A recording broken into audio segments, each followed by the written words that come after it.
Viewers, आज मैं बात करने जा रही हूँ अबाउट लोकल एनेस्थीसिया। लास्ट की जो वीडियो थी उसमें मैंने आपको अबाउट प्री मेडिकेशन आपको बताया है। ठीक है, एक व्यूअर का मुझे कमेंट बॉक्स में मैसेज आया है कि आप मैम प्रैक्टिकल जो भी गाइडलाइंस है अबाउट एनेस्थीसिया वो भी ज़रूर डिस्कस कीजिएगा। तो मैं उसको बताना उनको और बाकी सभी अगर जिसकी भी क्यूरी है तो बताना चाहूँगी कि प्रैक्टिकल अप्रोच से पहले एक बार लिटरेचर रिव्यू अगर हो जाए, ठीक है, लिटरेचर अप्रोच अगर हो जाती है तो उसके बाद प्रैक्टिकल अप्रोच समझने में ईजी रहता है। इसीलिए मेरी कोशिश ये है कि पहले मैं आपको अबाउट जितना भी लिटरेचर है, जितने भी मेन इंडिकेशन है, कॉन्ट्रा इंडिकेशन है, ड्रग्स हैं, वो एक लिटिल आइडिया देने के बाद जो प्रोसीजर होते हैं लाइक स्पाइनल, एपिड्यूरल, लोकल, ठीक है, वो सब प्रोसीजर भी मैं आपको अलग से वीडियोस बना के बताऊँ। लेकिन इसके साथ साथ आई थिंक मैंने ट्राई किया है कि लास्ट की जो वीडियो है प्री मेडिकेशन में कौन कौन सी ड्रग्स यूज की जाती हैं, कितनी डोज की यूज़ की जाती हैं, वो सब मैंने प्री मेडिकेशन में आपको बताया भी है। क्योंकि प्री मेडिकेशन में ज़्यादा कुछ नहीं होता है, उसमें मैंने मैंने बताया था 2 से 3 ड्रग ही यूज़ की जाती हैं और उनका आपको एक्शन वगैरह सब उसके अंदर बताया गया है। तो प्री मेडिकेशन सिर्फ और सिर्फ उतना ही होता है। इसके अलावा एक कंप्लीट प्रोसीजर के पॉइंट ऑफ व्यू से जैसे देखा जाता है, जो स्टूडेंट्स को जनरली समझने में प्रॉब्लम होती है, तो उसके ऊपर मैं आपको एक कंप्लीट उससे आपको समझने में भी ईजी रहेगा। अगर एक ही वीडियो के अंदर आपका पूरा प्री मेडिकेशन, उसके बाद अगर स्पाइनल के इंडिकेशन है तो स्पाइनल में कौन कौन सी ड्रग अगर हम देंगे और तो, या फिर जनरल की है तो जनरल में कौन कौन सी ड्रग यूज होती है, उसके ऊपर अगर आपको एक कंप्लीट सिर्फ प्रोसीजर के ऊपर वीडियो मिलेगा तो आपके लिए ज़्यादा बेनिफिशियल होगा। तो इसलिए इन सभी वीडियोस में मैं 2-3 वीडियोस जो हैं इनमें एक जनरल इंट्रोडक्टरी आपको बता के उसके बाद मैं आपको वीडियो डालना चाहूँगी। अब मैं बात करती हूँ अबाउट लोकल एनेस्थीसिया। तो व्हाट इज़ लोकल एनेस्थीसिया? तो अगर डेफिनेशन की अगर हम बात करें तो इसके अंदर क्या होता है, it is a reversible loss of sensation. ठीक है, इस कंडीशन के अंदर क्या होता है कि आपको अनकॉन्शियसनेस डेवलप नहीं होती है, खाली क्या होता है, लॉस ऑफ सेंसेशन होता है about a particular in that particular area in which you are injecting the anaesthetic drug. ठीक है, इसके अंदर क्या होगा, किसी भी पर्टिकुलर एरिया जहाँ पे आप लोकल एनेस्थेटिक्स को इंजेक्ट कर रहे हैं, खाली उसी पार्ट की जो सेंसेशन होती है वो आपकी क्या होती है, लॉस, उसका लॉस होता है। ठीक है, लेकिन बाकी जो जितने भी सिस्टम्स होते हैं वो आपको प्रॉपरली वर्क करते हैं। इसके अंदर कोई सेंट्रल नर्वस सिस्टम डिप्रेस नहीं होता है। ठीक है, जनरल एनेस्थीसिया की मैंने डेफिनेशन बताते हुए आपको बताया था कि उसके अंदर सेंट्रल नर्वस सिस्टम भी डिप्रेस होता है, लेकिन यहाँ पे क्या होता है, और ये जो लॉस होता है ये रिवर्सिबल होता है, और यहाँ पे क्या होता है, खाली लॉस ऑफ सेंसेशन होता है। ठीक है, तो ये तो था अबाउट डेफिनेशन। अब मैं बात करती हूँ कि लोकल एनेस्थीसिया में कौन कौन सी ड्रग मेनली यूज़ की जाती हैं। तो आज के टाइम पे आपने ज़्यादातर देखा हो कि मेनली एक ही ड्रग हम ज़्यादा यूज़ करते हैं जिसका नाम होता है, जो एमाइड ग्रुप से ली जाती है। 2 ग्रुप में आती हैं, एक अमाइड ग्रुप होता है और एक एस्टर ग्रुप होता है। Ester group like tetracaine, procaine, ये सब एस्टर ग्रुप में आती हैं, और अमाइड ग्रुप में लिग्नोकेन वगैरह हमारी आती हैं। तो लिग्नोकेन की अगर हम बात करें तो लिग्नोकेन जो है वो जेली में भी आती है, सॉल्यूशन फॉर्म में भी आती है। ठीक है, तो कहने का मतलब क्या है कि आज के टाइम में जितने भी अगर हम प्रोसीजर में यूज़ करते हैं लोकल एनेस्थीसिया, तो वहाँ पे लिडोकेन या फिर लिग्नोकेन जरूर यूज़ होती ही होती है। ठीक है, आगे मैं यूज़ बताऊँगी, इसकी डोज भी बताऊँगी। तो इसके अलावा एक ड्रग और यूज़ की जाती है जिसका नाम है बुपीवेकेन। लिग्नोकेन और बुपीवेकेन में डिफरेंस क्या है, लिग्नोकेन जो है वो इंटरमीडिएट एक्शन है लिग्नोकेन का। इसकी जो ड्यूरेशन है वो ऑलमोस्ट 60 to 120 मिनट मानी गई है। ठीक है, और इसकी अगर हम डोज की बात करें तो ऑलमोस्ट ये 4.5 mg पर kg बॉडी वेट के हिसाब से बॉडी के अंदर दी जाती है। लेकिन इतना ध्यान रखा जाता है कि जनरली 300 mg से ज़्यादा डोज इसकी एक बार में नहीं होनी चाहिए। ठीक है, तो ये था प्रैक्टिकली आपको जो पता होना चाहिए। वहीं बुपीवेकेन की अगर मैं बात करूँगी तो बुपीवेकेन का जो क्राइटेरिया है वो ऑलमोस्ट 2 to 2.5 mg पर kg और बॉडी वेट के हिसाब से देनी चाहिए। और ये आपको ध्यान रखना चाहिए 175 mg से ज़्यादा एक बार में नहीं होनी चाहिए। और बुपीवेकेन का क्या है कि जो ड्यूरेशन ऑफ एक्शन है, ठीक है, वो काफ़ी ज़्यादा है। जैसे लिग्नोकेन जहाँ पे 1 से 2 घंटा आपका काम करती है, वहीं पे बुपीवेकेन जो है वो आपके 4 से 6 घंटे भी काम कर सकती है।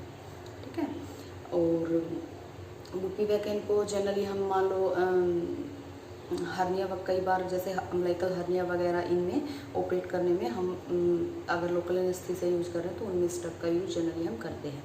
लेकिन मान लो कोई कोन एक्सिजन है या फिर कोई छोटा मोटा जो भी एक्सिजन है, नेल एक्सिजन वगैरह, उसमें हम जनरली लिग्नोकेन का यूज़ करते हैं। लिग्नोकेन लोकल एनेस्थीसिया जो है वो मोस्टली डेंटल प्रोसीजर में ज़्यादा से ज़्यादा यूज़ किया जाता है।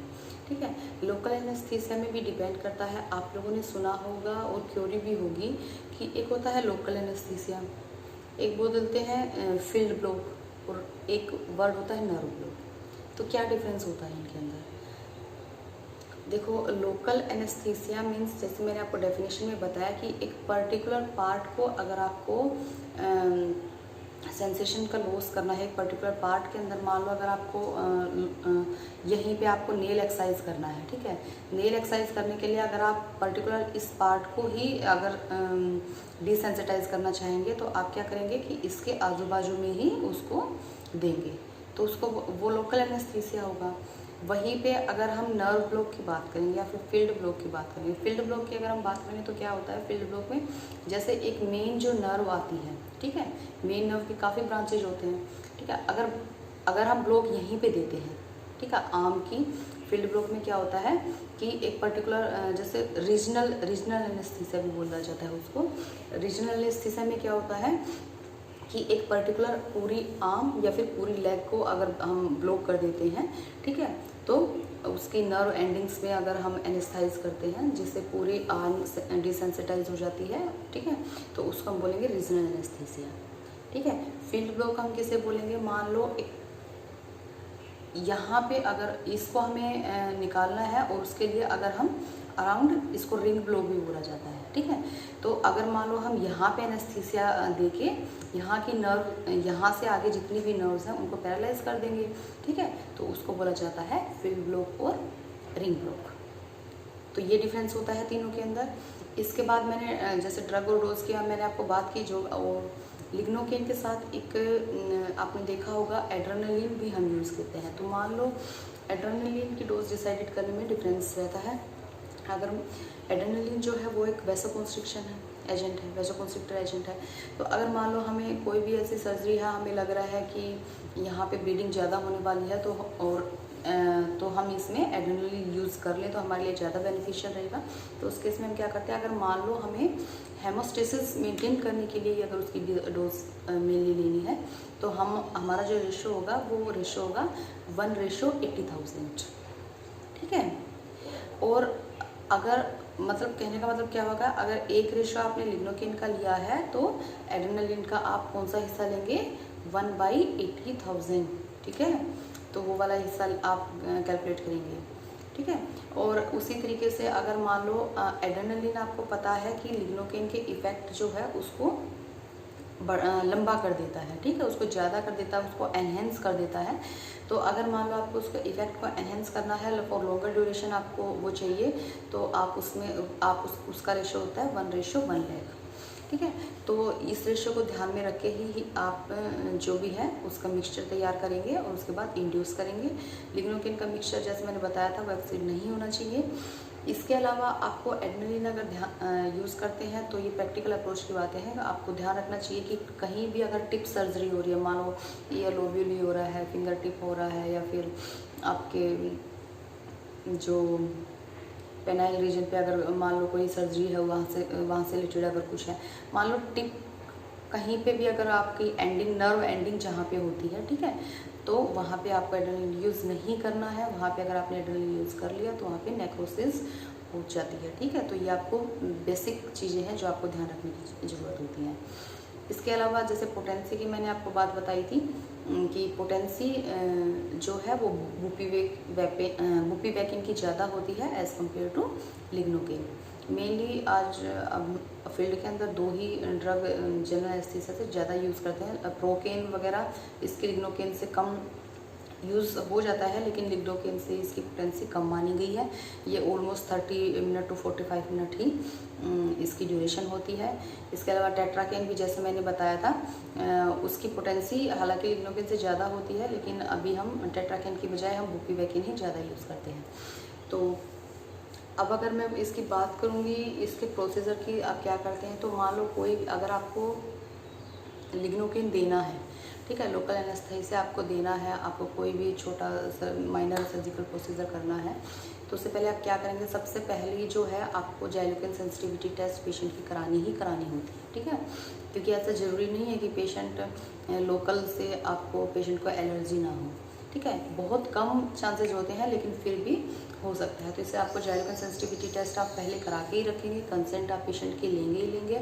इसके अलावा हिस्ट्री आप पेशेंट की ज़रूर लेंगे कि उनको किसी ड्रग से कोई एलर्जी है, ठीक है, अगर एलर्जी पहले थी तो कौन सा ड्रग उनका यूज़ हुआ था और कौन सी टैबलेट उनको दी गई थी, इंजेक्शन उनको दिया गया जिससे उनको रिलीफ नहीं था, ये सब चीज़ें आपको पता होनी बहुत ज़रूरी होती हैं। इसके अलावा पेशेंट का ब्लड प्रेशर क्या है, ठीक है, पेशेंट की पल्स रेट क्या है, उसके ऊपर जब भी आप एनेस्थीसिया कोई भी एनेस्थेटिक एजेंट इंड्यूस करते हैं तो आपकी एक नज़र ज़रूर जानी चाहिए कि पेशेंट का बीपी और पल्स रेट जो है वो कितना है, वो ब्रेडिकार्डिया में तो नहीं है, ठीक है, ये सब चीज़ें आपको ध्यान देने की ज़रूरत होती है, ठीक है। ये मोनीटर आपके आंखों के सामने ही होना चाहिए, ठीक है, तो ये सब चीज़ें आपको ध्यान। इसके अलावा ईसीजी स्टेटस आपको पेशेंट का पता होना चाहिए, ठीक है, ये सब चीज़ें आपकी नॉर्मल होने के बाद ही आप पेशेंट को अंदर ओटी के अंदर लेके जाएंगे, कंसर्ट फॉर्म लेने के बाद ही, कंसर्ट साइन लेने के बाद ही। उसके बाद क्या करेगा, आपका पर्टिकुलर जिससे भी एरिया में आपको, फॉर एग्जांपल मान लो आपको यहीं पे मान लो मुझे ये नेल ही एक्सरसाइज करना है, ठीक है, पैरालीजिया की प्रॉब्लम हो गई है और मुझे ये नेल ही एक्सरसाइज करना है, तो मैं क्या करूँगी, सबसे पहले पेशेंट को अंदर, सबसे पहले होता है पेशेंट का कन्विंस करना। पेशेंट की अगर कन्विंसिंग हो जाती है तो आपका 50% काम वहीं पे ख़त्म हो जाता है। तो पेशेंट को कन्विंस करेंगे, ओटी टेबल के ऊपर आप बैठाएंगे, जो भी आपको सुटेबल कंडीशन लगती है, जिस भी पार्ट का आपको ऑपरेट करना है वो बैठा के अच्छे से हो रहा है, लेटा के अच्छे से हो रहा है, जो भी आपको पोजीशन देनी है आप देखिए प्रॉपर तरीके से उसको अच्छे से ड्रैप करेंगे। ड्रैप करने के मतलब सबसे पहले तो आपकी क्लीनिंग होगी, क्लीनिंग होने के बाद आपकी ड्रैपिंग होगी, ड्रैपिंग होने के बाद आप क्या करेंगे, पर्टिकुलर एरिया में जहाँ भी आपको एक्सरसाइज करना है, मान लो मुझे ये नीली एक्सरसाइज करना है तो मैं इसके एरिया से मान लो हाफ इंच के चारों साइड आपको इंजेक्ट करूँगी। जैसे ही मैं सॉल्यूशन को इंजेक्ट करती जाऊँगी तो उधर उस रीजन में आपको स्वेलिंग फील होती चली जाएगी, ठीक है, और फिर आपको क्या करना है, गोज पीस या फिर पैड लेके उसके ऊपर रख देना है और धीरे धीरे आपको उसको सोल्यूबल करने की कोशिश करनी है, मतलब धीरे धीरे उसको ऊपर से रब करना है, ठीक है। ये जनरली एक्शन जो होता है वो ऑलमोस्ट 1 मिनट के अंदर पेशेंट आपको खुद बोल देगा कि उसे यहाँ पे कोई सेंसेशन, पेन की कोई सेंसेशन फील नहीं हो रही है। 1 मिनट से पहले भी बता सकता है, लेकिन 1 मिनट तक हमारी कोशिश होती है कि हम उसको अच्छे से रब करें। रब करने से क्या होता है कि सोल्यूशन जो होता है वो आजू बाजू के सभी जितने भी स्पेसेज होती है उसमें चला जाता है और आपका एनेस्थेटिक जो है वो अच्छे से आपका इफ़ेक्ट करने लगता है। उसके बाद आप उसको इजीली जो भी आपको रिमूव करना है वो आप रिमूव आउट कर सकते हैं। अगर आपको क्लीनिंग करनी है आप क्लीनिंग कर सकते हैं। ये जो अगर मान लो बीच में पेशेंट आपको फिर से बता रहा है कि पेन हो रहा है, तो आप ऐसा नहीं है कि एक बार आपने ऊपर ब्लॉक दे दिया तो मतलब ऊपर दिया है तो आप नीचे नहीं दे सकते हैं। खाली डोज का आपको ध्यान रखना है, एक बार में ही आपको बहुत सारी डोज, जैसे मैंने बताया कि लोकल 4.5 mg पर kg के हिसाब से देना है, तो ऐसा नहीं है कि एक बार ही आप कंप्लीट डोज दे दें, ठीक है। फॉर एग्ज़ाम्पल मान लो आपके पास कोई पीडियाट्रिक पेशेंट है, मान लो उसका वेट 10 किलो है, तो 4.5 mg के हिसाब से अगर हम बताते हैं तो 4.5 × 10 मीन्स 45 mg एक बार में आप दे सकते हैं, है ना। 4.5 × 10, ठीक है, तो क्या हो जाएगा 45 mg हो जाएगा। तो ऐसा नहीं है कि 45 आप एक बार में ही दे दूँ, ठीक है। जब आपका काम 5 से चल रहा है तो आपको 45 नहीं देना है, कम से कम डोज आपको लेनी है, ठीक है। अगर 5 से नहीं चल रहा है तो फिर आप 5 और बढ़ा दीजिए, 5 और बढ़ा, इस तरीके से आप कर सकते हैं। ऐसा नहीं है कि एक बार में ही आपको कंप्लीट डोज देनी है। तो ये था अबाउट प्रोसीजर, जो क्लिनिकल अप्रोच जो होती है हमें कैसे इसको हैंडल करना है, ठीक है, कैसे नहीं करना है। तो वो ये मतलब अबाउट लोकल एनेस्थीसिया होना चाहिए। रीजनल एनेस्थीसिया क्या होता है, मैंने आपको बताया कि कंप्लीट पार्ट, उसके अंदर एक लार्ज सरफेस एरिया की ज़रूरत होती है। वही फील्ड ब्लॉक में क्या होता है, नर्व ब्लॉक में क्या, मतलब फील्ड ब्लॉक में क्या होता है, पर्टिकुलर नर्व जिसकी ब्रांचेज जो होती हैं 4 से 5 ब्रांचेज उसके अंदर इंक्लूडेड होती हैं। एक रीजनल से छोटा होता है और लोकल से बड़ा होता है, वही है, ठीक है, आप इतना ध्यान रख सकते हैं। इसके अलावा लिग्नोकेन जो है लोकल जो है वो आपको काफ़ी माउथ अल्सर्स के अंदर, जैसे बेंजोकिन्स वगैरह होती हैं, आपने देखा होगा उनके अंदर कंटेंट होता है बेंजोकिन, तो माउथ अल्सर्स वगैरह के अंदर भी यूज़ होती है। ठीक है, काफ़ी क्रीम्स होते हैं टॉपिकल, मतलब सरफेस एरिया पे भी, जैसे मान लो बर्न्स का पेशेंट होता है उनके अंदर लिग्नोकेन स्पेसिफिक आती है। जनरली जो लिग्नोकेन आजकल मार्केट में है वो 2% लिग्नोकेन ज़्यादा आई हुई है। ठीक है, तो ये था ऑल अबाउट लोकल एनेस्थीसिया। कौन सी ड्रग मेनली यूज़ की जा रही है आज के टाइम में, क्या होता है, ठीक है, कैसे हम उसको यूज़ करेंगे। अगर इससे रिलेटेड आपकी कोई क्वेरी है तो मुझे जरूर बताइएगा। Thank you so much.